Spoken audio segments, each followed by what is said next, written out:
Tá gravando. E aí, Jarvis, o que vamos fazer hoje? Jarvis? É, você é o Jarvis. E eu sou o Leonard Stark. Jarvis? É! Eu? Sabe quem é o Jarvis? Aquele robozinho do Homem de Ferro.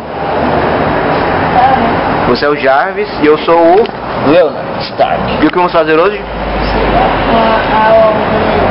Vamos fazer a luva do Homem de Ferro. Iron Man. Quê?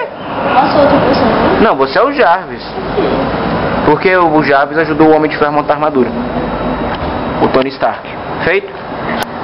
Então, Jarvis, o que vamos usar para montar nossa armadura? Nossa armadura não, nossa luva. Papel cartão de que cor? Vermelho. Você tá tão animado pra fazer isso, hein? Bem. E vermelho e... Luvas. E a cola tá sumindo ali, ó. Cola? E pra que o PSP? Vamos desligar isso aqui? Não. Vamos desligar? Jogando por note, que feio. Você que passou. Eu sei. E o que mais? Cola e...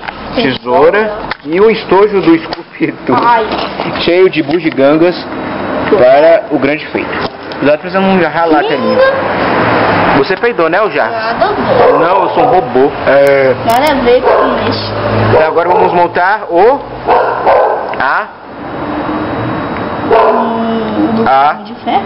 Nossa, você tá tão... Você tá tão animado. E se possível a gente vai montar o...